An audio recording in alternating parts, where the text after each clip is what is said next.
तर ज्यांना आपण मगाशी अभंग रंगमध्ये पाहिलं व ऐकलं आणि त्यांच्या भव्य व्यक्तिमत्वाचा एक झलक दाखवली त्यांनी. गेली कित्येक वर्ष कवट्या महाकाळसारखी भूमिका करणारे आणि त्याचबरोबर शाहू महाराजांसारखी सकारात्मक दृष्टिकोनाची भूमिका करणारे आज राहुल सोलापूरकर हेच शाहू महाराज आणि शाहू महाराज हेच राहुल सोलापूरकर असं समीकरण या सातारच्या मातीमध्ये अरुंगाकांच्या विषयी आपलं मनोगत व्यक्त करावं. त्यांना शुभेच्छा द्याव्यात. राहुल सोलापूरकर.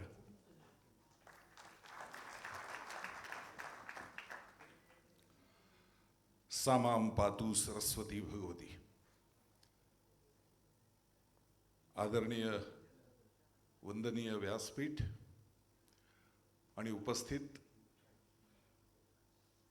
अरुणराव गोडबोले परिवारातील सर्व सुहृद. खरं तर अरुणरावांनी मला इथे आज का बोलवलंय हा प्रश्न अजूनही माझ्या मनात आहे. मगाचा कार्यक्रम वेगळा, त्यांचा आणि माझा स्नेह आज नाही म्हणलं तरी जवळजवळ 40 वर्षांहून अधिक, आणि त्याला कारणीभूतही तेच आहेत. त्या पहिल्या भेटीचा किस्सा मला आज मुद्दाम सांगावासा वाटतो. हौशी आणि व्यावसायिक रंगभूमीवर काम करणारा मी एक डॉक्टर जब्बार पटेलांचं पडघम नावाचं नाटक आम्ही करायचो. त्याचा पुण्यातला एक प्रयोग संपला आणि एक वयस्कर गृहस्थ आतमध्ये आले आणि कोणाला तरी त्यांनी असं विचारलं की ते राहुल कुठे आहेत. आता त्या नाटकात 4 राहुल होते. राहुल घोरपडे, राहुल गोखले, राहुल रानडे, राहुल सोलापूरकर. त्यामुळे त्या गृहस्थांना विचारल्यावर ते म्हणले कुठला राहुल हवाय. मग ते म्हणले तो अभिनय करणारा. चौघही अभिनयही करत होते. मग ते म्हणले तो वकिलाचा सीन केलेला माणूस कुठे आहे. हां म्हणले राहुल सोलापूरकर. आणि मग ते आले आणि नमस्कार, आपण आधी कधी भेटलेलं नाही, मी अण्णासाहेब देऊळगावकर. तर मी एकदम दचकलोच की हे इथे कसं काय. आज मी तुमचं काम बघितलं, मला खूप आवडलं. आमचे एक मित्र सातारचे एक चित्रपट करतात, त्याची कथा मी लिहिली आहे. त्याच्यातलं एक निगेटिव्ह कॅरेक्टर आहे. तर त्यासाठी तुमचं नाव मी सुचवतोय त्या दिग्दर्शकांना. योग्य वेळेला तुम्हाला फोन वगैरे येईल आणि तुम्ही भेटा. मग 2-3 दिवसांनी त्या गंगा लॉजला जिथं अण्णासाहेब असायचे तिथे मी गेलो. NS वैद्य सर बसले होते, त्यांच्याशी बोलणं झालं, बाकी सगळं झालं. आणि त्यावेळेला मला फक्त सांगण्यात आलं की सातारचे निर्माते आहेत अरुण गोडबोले नावाचे. बरं. आणि त्यानंतर मग ज्या दिवशी शूटिंग ठरलं होतं त्या दिवशी ठरल्याप्रमाणे मी कोल्हापूरला पोहोचलो. तोपर्यंत फोनवरनं, कारण त्यावेळी मोबाईल वगैरे विषय नव्हता, फोनवरनं 2दा एक घोगऱ्या आवाजात मी अरुण गोडबोले मी करतोय असं एक तो फक्त सगळं एक असं फक्त कानावरती आलेलं, बाकी काही नाही. मी तिथे पोचलो. विजयराज नावाचं हॉटेल, त्यावेळेला सगळं कलाकार तिथे उतरायचे. तिथे खाली काउंटरला गेलो आणि एक असं मस्त अशी पांढरी शुभ्र झुलपं असलेलं एक व्यक्ती होतं. राहुलजी नमस्कार म्हणलं. नमस्कार. मी अंदाज घ्यायला लागलो की बाबा प्रोड्युसर आहे का काय, इथे थांबलेत खाली वगैरे वगैरे वगैरे. आणि मग तोपर्यंत तो हॉटेलचा माणूस, तो मॅनेजर, ते सगळं खोली बिली कुठं काय, आणि मग तुमचं ते सगळं होईपर्यंत बाजूलाच थांबला होता माणूस. माझं सगळं झालं लिहून वगैरे. आणि तो म्हणला काय प्रवासात काय चिंता नाही ना. टोन आल्यावरती लक्षात आलं हे ते नाहीत, हा कोल्हापुरी टोन आहे. म्हणलं आपण फोनवर ऐकलेला टोन काहीतरी वेगळा होता. मग मी म्हणलं मी पाटील, अशोक पाटील, प्रोडक्शन मॅनेजर आहे. काय कुठं काय तटलं नाही ना. म्हणलं नाही नाही काय तटलं नाही. म्हणलं आलो व्यवस्थित आलो इथपर्यंत. एक तासाभरात तयार व्हा, गाडी लगेच स्टुडिओत जायचं आहे. म्हणलं स्टुडिओत भेट होईल प्रोड्युसर म्हणून. तिथेही पत्ता नाही. मग मी विचारलं की अहो ते निर्माते कुठे आहेत. म्हणलं एवढं शूटिंग चालू आहे वगैरे. ते सारखे नाही आहेत म्हणले, साताऱ्यातनं कधीतरी येतात, भेटतील तुम्हाला आले की. आधीच शूटिंग सुरू झालंय, सुरुवातीला येऊन गेले म्हणले.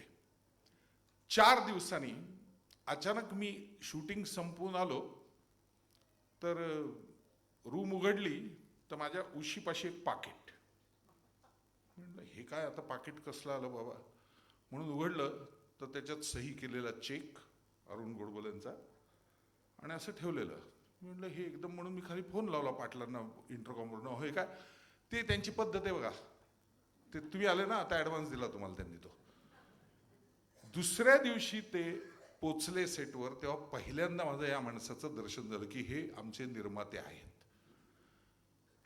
आजपर्यंत असा निर्माता मी पाहिलेला नाही. कामाच्या आधी पैसे मिळणं हे फार क्वचित. त्यात जे बोलणं झालंय त्याप्रमाणे मिळणं हे आणखीन गमतीचं. वेळेवर मिळणं हे त्याच्या पुढचं. आणि सगळ्यात महत्वाचं जर शक्यतो चित्रपटाचं शूटिंग संपणार आहे सेटवर त्या दिवशी जर तुमचाही सीन असेल आणि तुम्ही असाल तर तुम्ही केलेल्या कामाची पोचपावती अजून डबिंग व्हायचंय वगैरे त्यावेळी काही साऊंड सिंग साऊंड वगैरे असलं काही नव्हतं आलेलं तर डबिंग व्हायचंय सगळं पुढचं प्रोसेस व्हायची. पण नट आता इथनं सेटवरनं जाणार शेवटच्या. आता ते मुंबईत काय त्यांचं डबिंग बिबिंग सगळं करतील पुढच्या काळात. म्हणून जेवढे हजर असतील त्या स्पॉटबॉय पासून ते मुख्य नटापर्यंत सर्वांना एकच सगळ्यांना समान मानून एकच काहीतरी भेटवस्तू हातात येणं.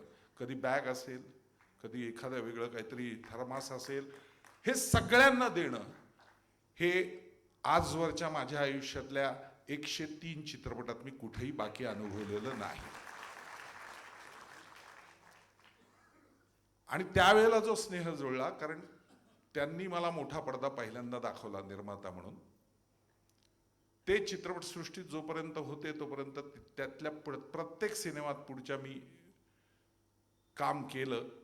त्यांनी नंतर चित्रपटसृष्टीतलं काम थांबवलं. इतर अनेक विषयांमध्ये ते काम करत राहिले. ते एका कवीनी म्हणलंय ना तसं त्यांचं आयुष्य आहे असं मला नेहमी वाटतं की काही लोक असतात गती काळाला देणारे आयुष्याच्या उंजळीत स्वतःला भिरकावणारे. अरुणराव हे तसे आहेत. म्हणजे तुम्ही जेव्हा पुस्तक वाचाल तेव्हा तुमच्या लक्षात येईल त्यांच्या अमृत महोत्सवाच्या वेळेला वहिनींनी जे लिहिलं होतं तेच त्यांनी रिपीट केलंय. आणि त्याच्यात वहिनींनी जे शब्द वापरले ते अत्यंत खरे आहेत. तो त्यांचा स्वतःचा वेगळा हक्काचा भाग आहे पण त्यातला भाग अगदी खरा आहे असं म्हणावं असं वाटतं. मध्य प्रदेशातली शोभा इथं येऊन गोडबोल्यांच्या घरातली मध्य झाली हे फार महत्वाचं.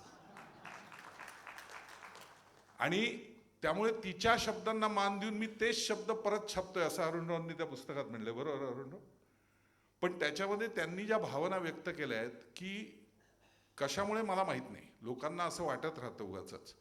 त्यांनी असं म्हणलंय अगदी त्यांच्या लग्नाच्या पहिल्या दिवशीपासूनच्या अनुभवापासून म्हणलंय की योग्य वेळेला योग्य ठिकाणी योग्य सल्ला भावनेला आवर घालणं आणि पुढच्या माणसाला आता पुढची ही गोष्ट महत्वाची असं म्हणणं हे अरुणरावांनी प्रत्येक वेळी केलं.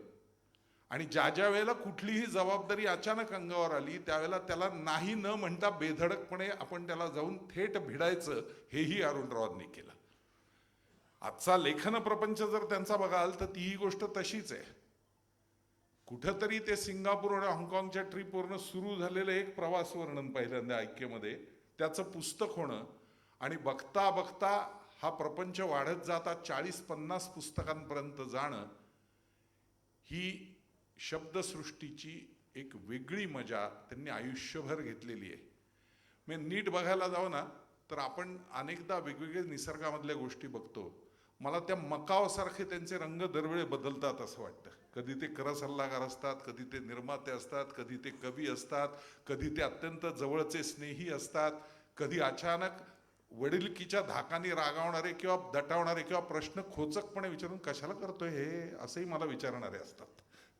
पण या सगळ्यामधनं बाहेर जाऊन आज इतक्या वर्षामध्ये मायासाठी अरुण गोडबोलेंचं निवासस्थान हे साताऱ्यातलं माझं दुसरं घर आहे असं मी मानतो. माझ्या माहितीनुसार इतक्या वर्षात मी साताऱ्यात कुठल्याही म्हणजे काहीच संबंध नाही त्यांचा अशा कुठल्याही कार्यक्रमासाठी जरी आलो असेल तरी मी एक भेट दिल्याशिवाय जात नाही की मी अरुणरावांना भेटणार आणि मगच पुढे जाणार. कारण आज मी जे काही उभा आहे ती पहिली संधी तुम्ही दिलीत म्हणून उभा आहे. आणि त्यामुळे इतक्या वर्षात त्यांच्या जवळ राहणं, त्यांच्या सुहृदांमधली अनेक माणसं आज समोर आलेली आहेत. गोविंदराव बेडेकरच संगीत क्षेत्रामधलं एवढं मोठं नाव भीमसेनजींबरोबरचं, आणि तो सगळा संगीतातला एक दुवा साधलेली सगळी माणसं आज इथं बसलेली आहेत. या सगळ्यांच्या वतीने मी खरं तर आज त्यांचं अभिष्ट चिंतन करतोय असं म्हणेन. कारण इथं अनेक दिग्गज आहेत.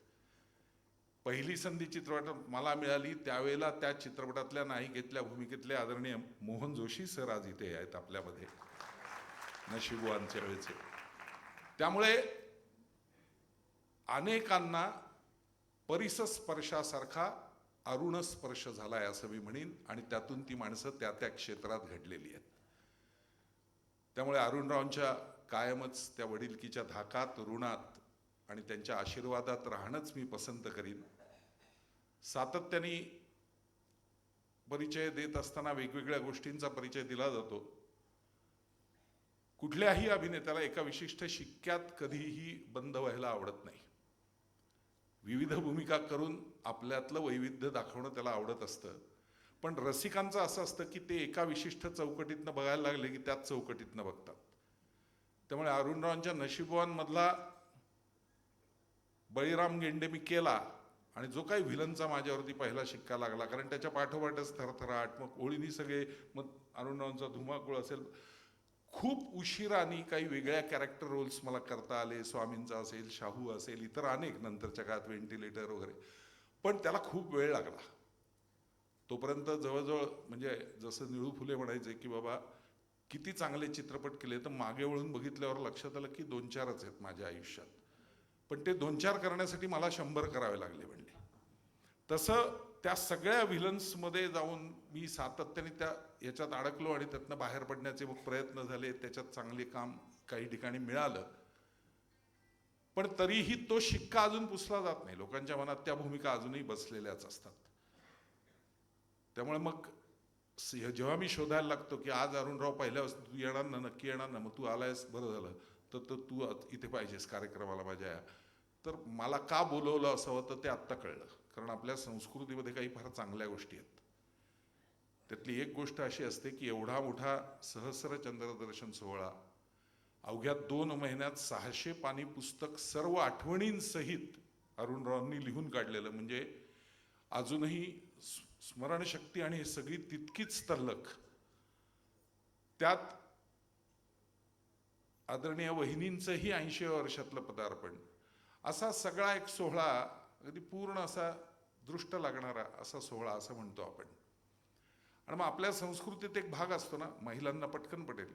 घरात अगदी लहान मूल जरी जन्माला आलं आणि ते जर एकदा आईचं अंगखांद सोडायला लागलं तर ती कुठली आई काय करते, एकदा सकाळी उठलं, नाहूमाकू घातलं, आंगडं टोपडं घातलं की कोणाईकडं सोपवण्यापूर्वी तिचं बोट डाव्या तळपायाला नाही तर उजव्या कोपऱ्यात जातं आणि ती म्हणते दृष्ट नको लागायला, इडापिडाटळ एक तीट लावून टाकते. अरुणरावांनी असा विचार केला की 55 चित्रपट खलनायक करून ज्याचं आयुष्यच काळं झालेलं आहे, अशी तीट माझ्या सहस्र चंद्रदर्शनाला लागली तर शताब्दीपर्यंतचा पुढचा प्रवास अतिशय सुकर होईल. तर तेवढी तीट लावण्यापुरता मी आलो होतो आणि तेवढाच व्यत्यय स्वभावानुसार निर्माण करण्यासाठी मध्ये आलो होतो. सोहळा पुन्हा पुढे चालू राहील. मनपूर्वक धन्यवाद.